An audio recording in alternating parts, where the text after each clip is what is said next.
My friends, there comes a moment in every sincere seeker's life when the heart asks a very honest question: what was all of this for? What was the purpose of the long nights, the unanswered prayers, the quiet suffering that no one else knew about? And it is here that I must gently invite you to re-examine the very foundation of what you have called faithfulness.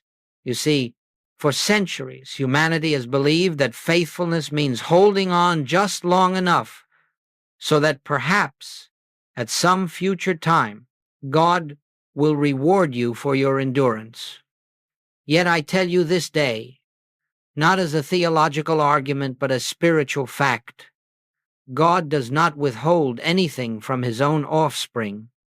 The belief that your suffering is some sort of spiritual test, the belief that God is waiting to see how much you can endure before he decides to bless you, this is part of the illusion that has kept humanity in darkness far longer than necessary. Your faithfulness in the difficult season was never about earning anything. It was not an examination, not a heavenly probation, not a measuring of worth. Your faithfulness was the movement of your consciousness toward the recognition of God's presence within you, even when all outward appearances insisted that you were alone. Somewhere in the depth of your being, beneath the fear, beneath the confusion, beneath the exhaustion, something in you refused to accept separation as truth. And that was faithfulness, not the endurance of pain, but the quiet insistence of the soul that God must be closer than the problem suggests. So today I wish to reveal something that may feel surprising, yet it is the very essence of spiritual awakening. The reward for your faithfulness is not something God gives later. It is the clarity that is dawning within you now. The reward is recognition. The reward is the lifting of the veil.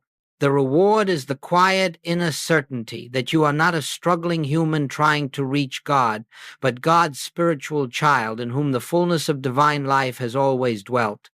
You see, your suffering did not earn you anything. It merely dissolved a false identity that never belonged to you in the first place. And now, as the mist begins to clear, you are discovering what has been true from the beginning. God is, and you exist in God's presence, not as a beggar at the door, but as offspring of the infinite. This is where our journey begins. Let us look gently and honestly at that season of your life in which you felt weakest, because it is there, precisely there, that something beautiful was occurring beneath the surface, beyond your awareness, and entirely independent of your human strength. While you believed yourself to be merely enduring, something far more profound was taking place. You see, spiritual growth rarely announces itself with comfort. It rarely identifies itself through ease. Instead, it often arrives disguised as silence, as uncertainty, as the very feeling that nothing is happening at all. But I assure you, my friends, during those moments when you felt most abandoned, the roots of spiritual identity were quietly deepening within you.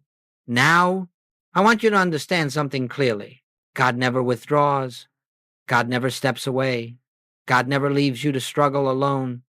What felt like absence was not God's withdrawal. It was the dissolving of your reliance on the external, the dissolving of the belief that God must speak loudly or act dramatically or intervene visibly in order to be real. The silence you interpreted as distance was actually the stillness in which your consciousness was being prepared for recognition. It was the quiet hand of the Spirit loosening your grasp on the false identity that insists, I must do this, I must fix this, I must earn God's love. And so the night felt long, not because God was far away, but because your mind was releasing its old beliefs one thread at a time. Think of it this way.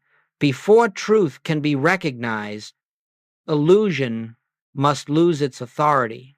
Before the fullness of divine sonship can be felt, the belief in separation must be weakened. And so life brought you into a season where the outer supports fell away, not to punish you, but to reveal that they were never your source. The people you leaned on could not answer. The prayers you repeated seemed to echo back without response. Opportunities closed, strength diminished, and you wondered what you had done wrong. But you had done nothing wrong. You were being brought inward. You were being shown through lived experience that the God you sought out there had never been external to your own being. You say, but I felt so small during that time. Yes, and that is the mystery. The more the personal ego weakens, the more the spiritual identity emerges. The very moments when you believed yourself to be losing ground were the moments in which the soul was gaining territory. Every tear shed in genuine seeking, every breath taken in the midst of confusion, every step forward when you felt you could not take one more, all of this was the soul's movement toward truth. You thought you were failing. In reality, you were awakening. So I say to you today, do not despise that season. Do not rush to forget it. It was the womb of your rebirth. It was the quiet place where the seed of spiritual recognition was germinated. And though you could not see it then, you were growing precisely because you felt weakened. For it is only when human strength dissolves that divine strength becomes visible. Only when false identity crumbles that true identity reveals itself as the very life you are. This is the hidden journey you walked, even if you did not know it. Now, as we move deeper into this message, let us face something that human consciousness resists with great intensity. The true reward of your faithfulness is not measured in changed circumstances, but in changed identity. This is so essential that if you grasp only this one truth today, your entire spiritual journey will take on a new dimension. For the mind has been conditioned for centuries to believe that God's blessings come in the form of better situations, improved finances, restored relationships, relief from suffering, answers to prayers. And while these things may indeed appear as the outward expression of spiritual harmony, they are not the essence of the reward. They are the shadows cast by inner awakening. They are the footprints left behind when consciousness moves forward. The real reward, the only true reward, is the dawning realization of who you are in God. Let me say it plainly. Once you see yourself as God's spiritual offspring, complete in the infinite, untouched by the past, unbroken by experience, unseparated from your source, then even if nothing in your outer world changes, everything has already changed. For what is a circumstance except an appearance perceived through the lens of identity? If the lens remains clouded with fear, guilt, or unworthiness, then even favorable events will be interpreted through insecurity. But if the lens is cleared, if you stand in the awareness that your life is the expression of God's life, then even difficult appearances pass through your consciousness without shaking your foundation. Human consciousness says, my circumstances must improve before I feel secure. Spiritual consciousness says, my security is established in God, and the circumstances will conform to that knowing.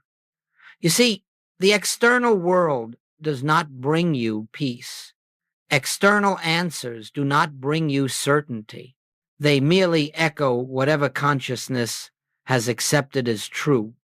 So when you were faithful in the darkness, you unknowingly planted the seeds for this shift of identity. What appears now as a reward is not God finally deciding to bless you. It is you finally becoming able to recognize what has been true all along. The reward is not something added to you. It is something revealed within you. Think of the sun hidden behind clouds. When the clouds part, we do not say the sun has returned. No, the sun was always present. Only our vision was obstructed. In the same way, when consciousness shifts from human identity to spiritual identity, we do not say, God has rewarded me. We say, I can finally see. And once you can see, once you know yourself as God's child rather than a struggling mortal, every event in your life begins to take on new meaning. Challenges do not crush you. Delays do not discourage you.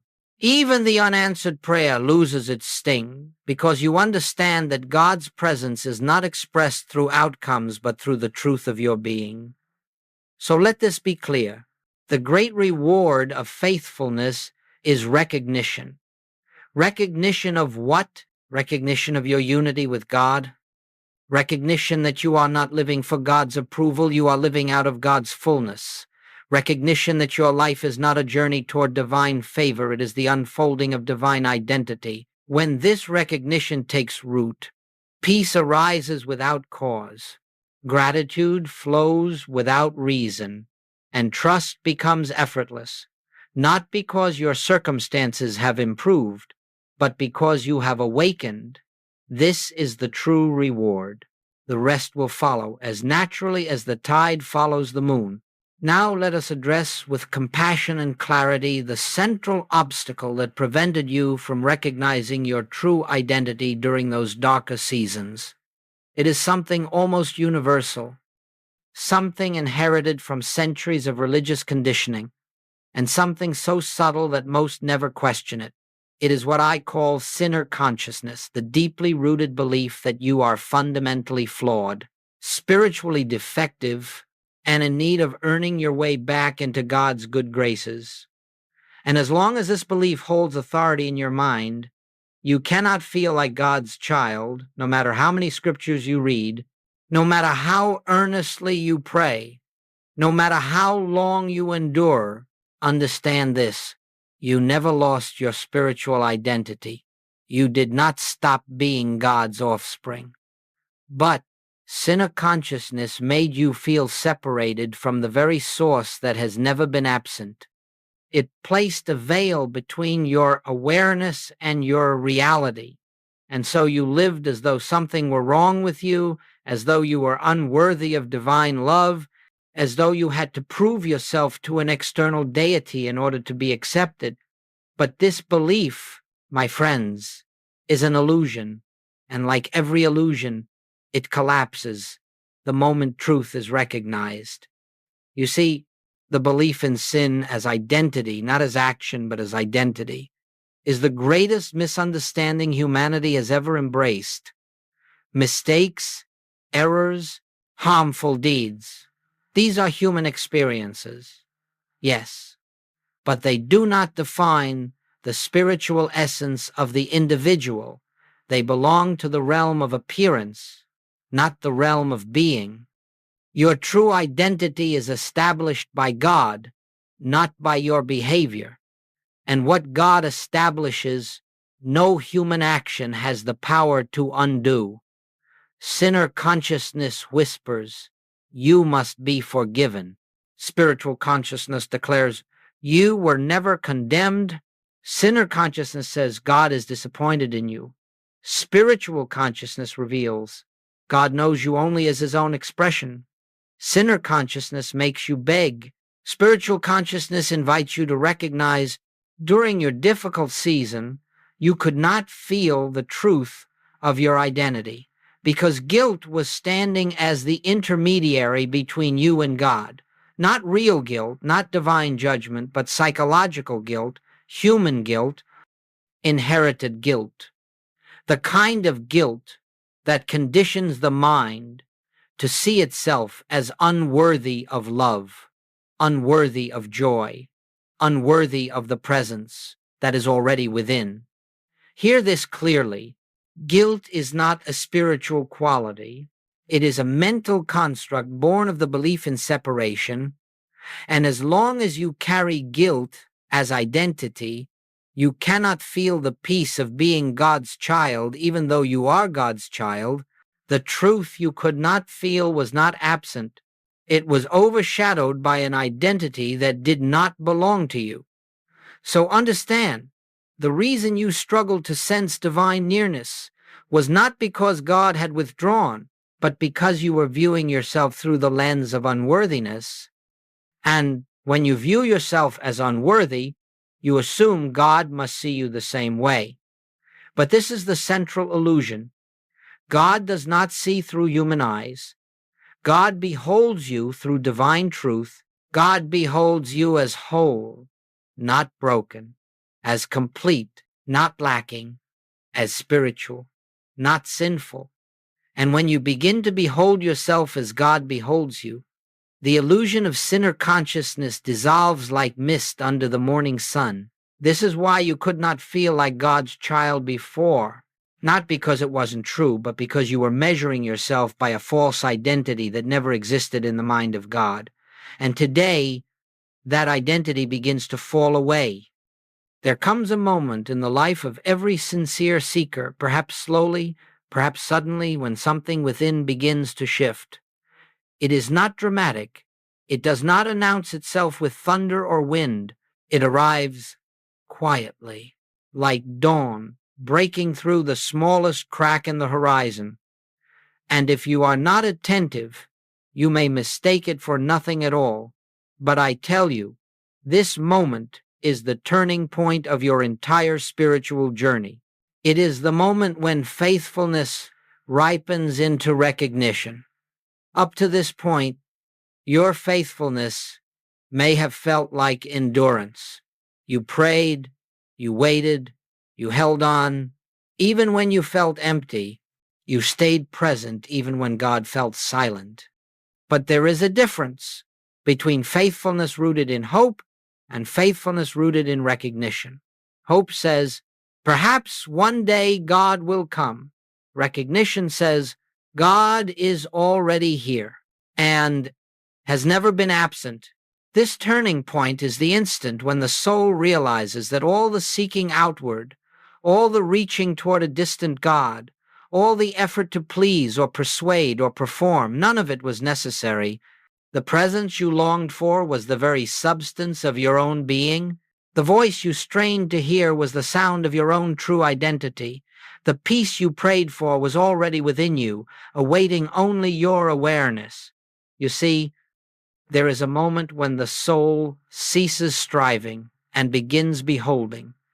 It is as though the inner eye finally opens and sees the ineffable truth. I and the Father are one, not someday, not after purification, not after spiritual achievement, but eternally, factually, immutably one.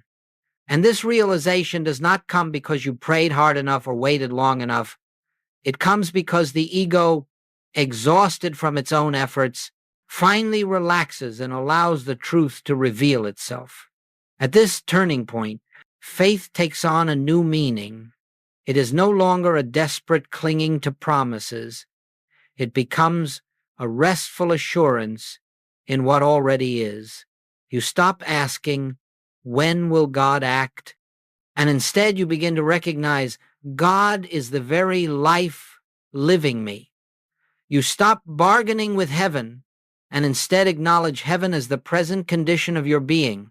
You stop seeing yourself as a seeker searching for God and begin seeing yourself as the expression through which God reveals himself. My friends, this is the great shift. This is the awakening of spiritual maturity.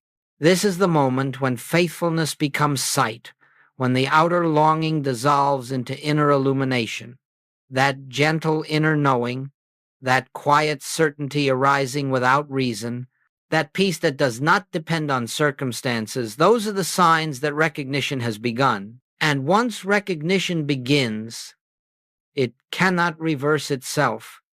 The mind may doubt again, emotions may fluctuate, circumstances may challenge, but something in you has already seen, and what has been seen cannot be unseen. You have passed through the hour of endurance. You are entering the hour of realization. And from this point forward, every aspect of your life will begin to reorganize itself around the truth that has dawned within you. You are God's spiritual offspring, and your unity with the infinite is the foundation of every experience yet to unfold.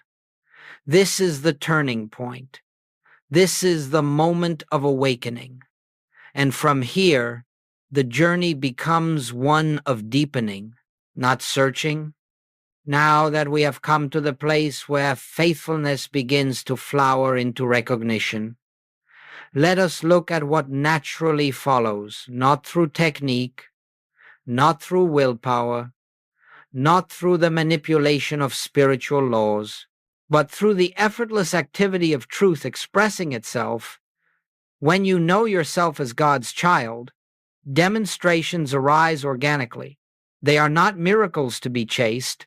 They are manifestations of alignment.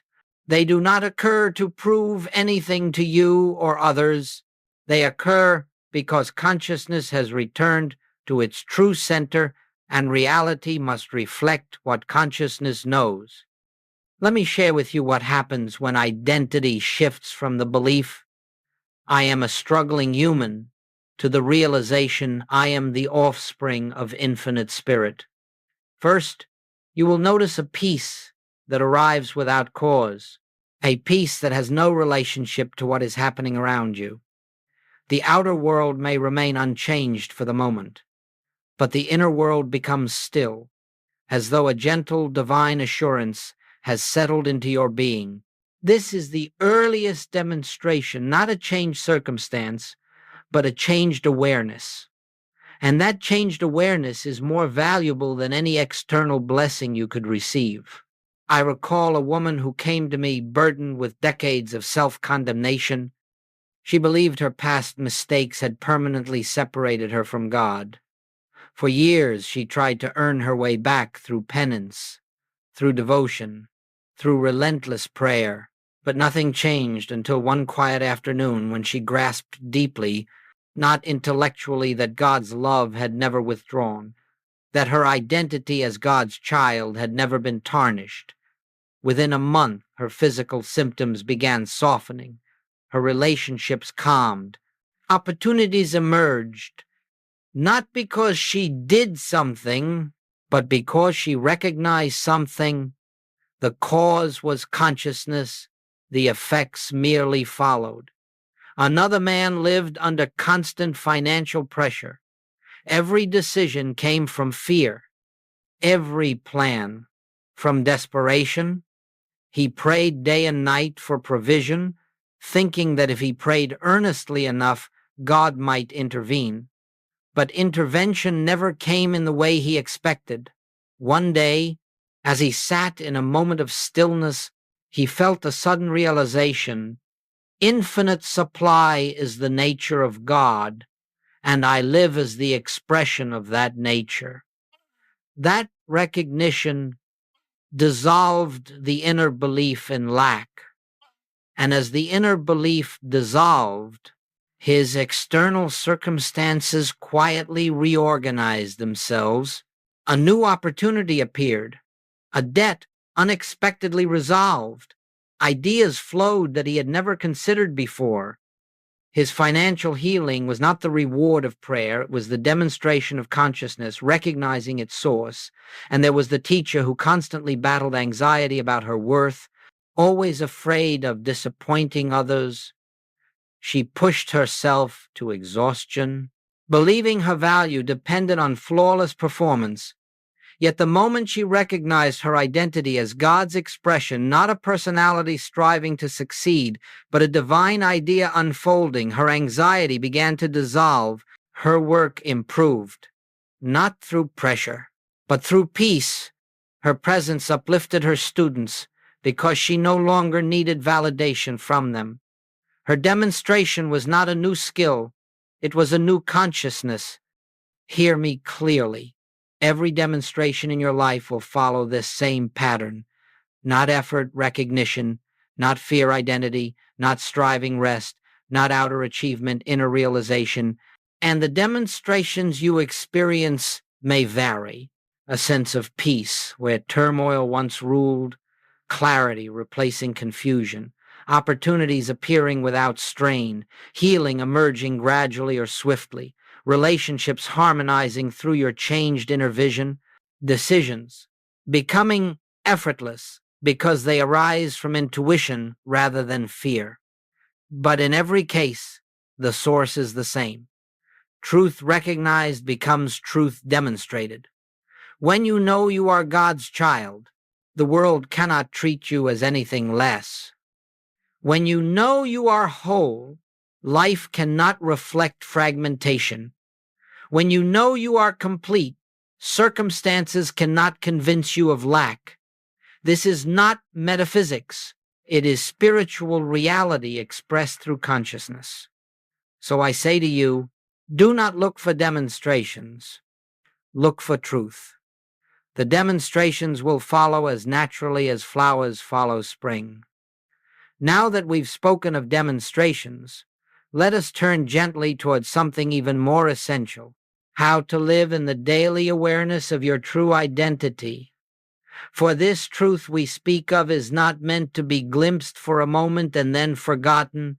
It is meant to become the atmosphere in which you live, move, and have your being. But understand this clearly. Living from God-child consciousness is not another discipline to master, nor another spiritual achievement to pursue. It is, instead, the quiet and continual returning to what is already true. Let us begin with something simple. Before you take a single step into your day, before you speak, before you plan, before you respond, pause for a moment and recognize God is the life I am. Not God with me, not God helping me, not God guiding me from afar, but God is the very consciousness by which I see, think, breathe, and exist. This one recognition, held even for a few seconds, shifts the entire foundation from which your thoughts and actions arise. You are no longer a human being trying to connect with God. You are the transparency through which God expresses himself throughout your day. Pause often. Do not wait for long periods of silence or perfect conditions. A moment, a breath is enough. Turn inward and acknowledge there is only one presence here, and that presence is my true identity. This is not affirmation, it is recognition. You are not trying to make something true. You are acknowledging what is eternally true. When challenges arise, do not rush into problem solving. Do not meet fear with effort. Instead, step back inwardly and remember, this appearance does not change my identity as God's child. You see, appearances have power only when they shape your sense of self. A problem seems overwhelming only when it convinces you that you are small, vulnerable, separate. The moment you return to recognition, the appearance loses its authority. It may still need practical attention, but you will approach it with the calm assurance of one who knows they stand in divine completeness. Now let us speak of meditation. For Goldsmith taught the highest form of meditation is not thought but silence. Sit quietly, without words, without striving, without intention. Allow yourself to be present in simple awareness, not seeking God, but resting in the truth that God is the very awareness by which you rest. There is nothing to achieve in this stillness, nothing to force, nothing to produce. You are simply placing yourself in the receptive state where truth can reveal itself. Wordless awareness is the doorway through which the infinite communicates without sound. As you practice this, you will find that insights arise naturally, solutions appear without strain, guidance comes without effort. This is not because you have become more spiritual, but because you have ceased interfering with the activity of God already within you. Let daily life become your spiritual classroom.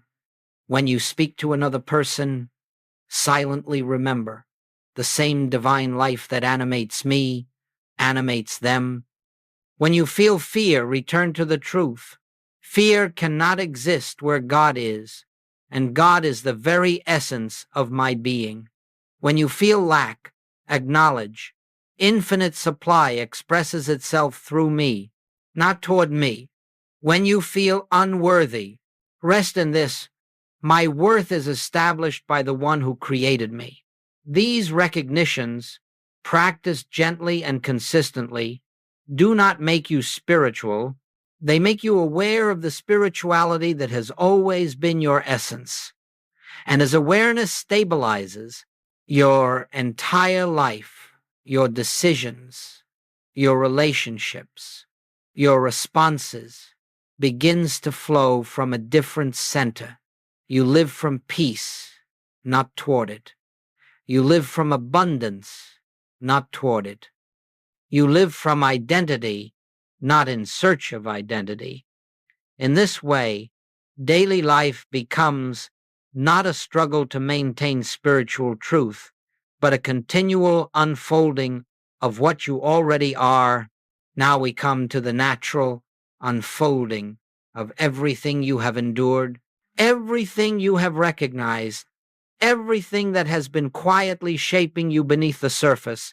You are stepping into a new phase, not because God has suddenly decided to bless you, not because your worthiness has increased, not because you have crossed some spiritual threshold by effort, but because your consciousness has awakened to what has always been true.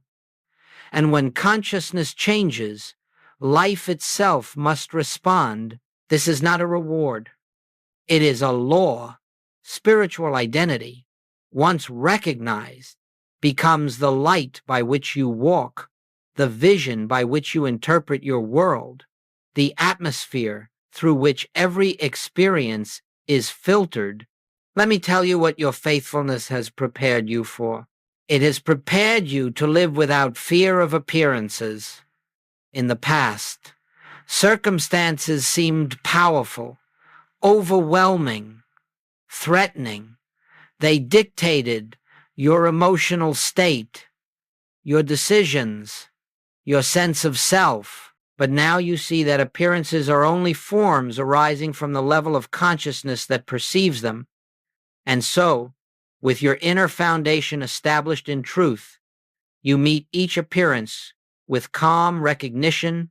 This cannot alter my identity. This cannot separate me from God. And instantly the appearance loses its dominion. Your faithfulness has prepared you to stand in peace even when others around you cannot find their center. Your presence brings clarity. Where there was confusion, assurance. Where there was fear, not because you speak the right words or perform the right actions, but because your consciousness radiates the truth that others have forgotten, you become, without effort, a transparency for divine presence. Light does not try to illuminate. It simply shines. Your faithfulness has prepared you to enter relationships differently. You no longer seek to be completed by others.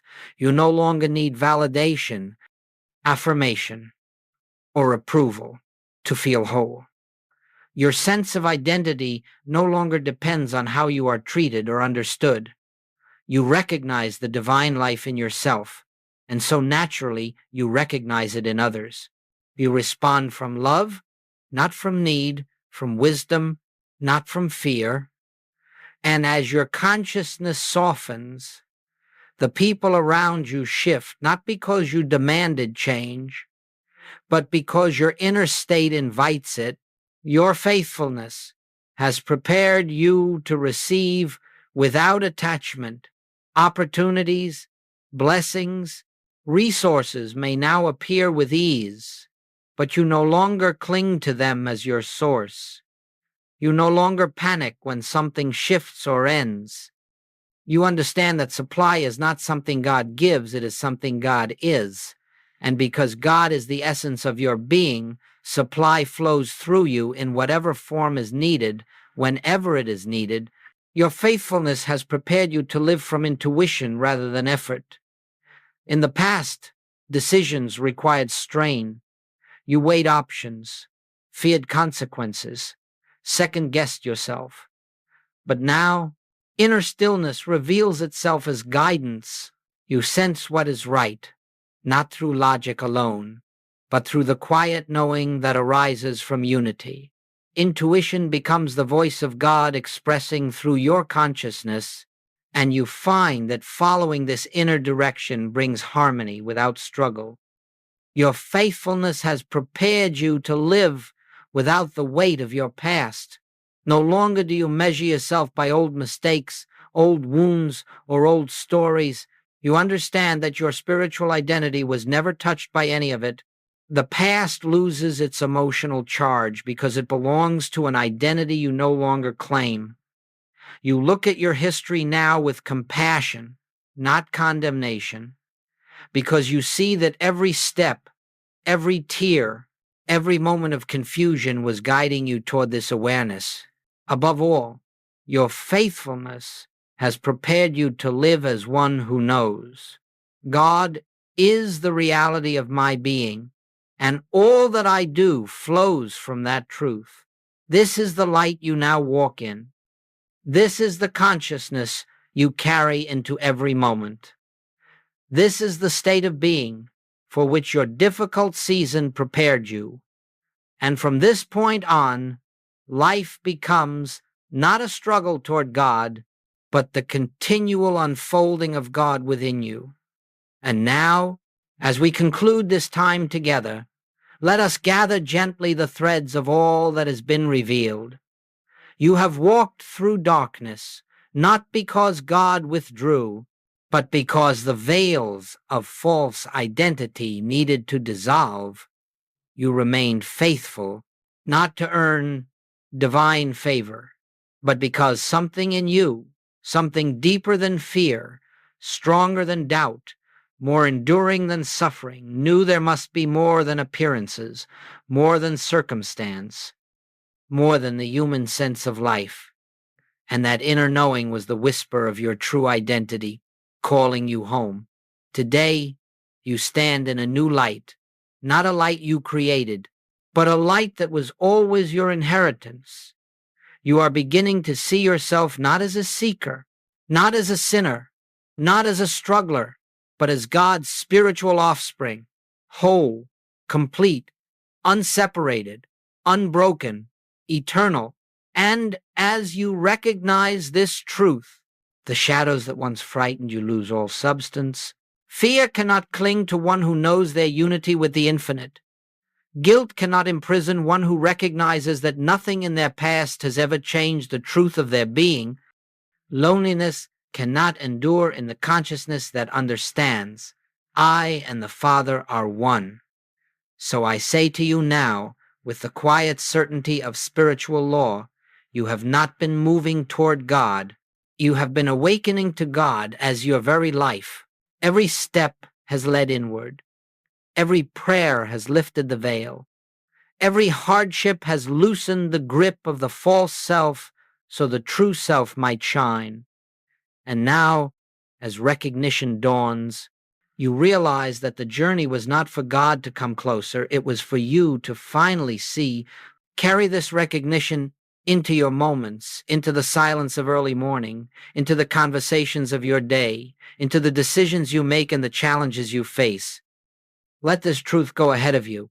I am God's child, and nothing can alter what God created. When fear whispers, return to recognition. When doubt arises, return to recognition. When old habits attempt to reclaim your attention, return to recognition, not with force, not with struggle, but with the gentle understanding that truth is not something you maintain, it is something you allow to be revealed. My friends, The work of this path is simple. Return to recognition again and again until recognition becomes the atmosphere in which you live. And as you do, your life will unfold not as something you must control, but as the outpouring of the divine nature expressing itself as you. So welcome, welcome into the light of your true identity. Welcome into the awareness that you are and always have been the beloved, complete, eternal expression of God. Nothing can add to this truth. Nothing can take away from it. Nothing can improve it. Nothing can diminish it. You are what God is expressing, and that is the final word on your being. Rest in this. Live from this. Let this truth guide you gently into every tomorrow.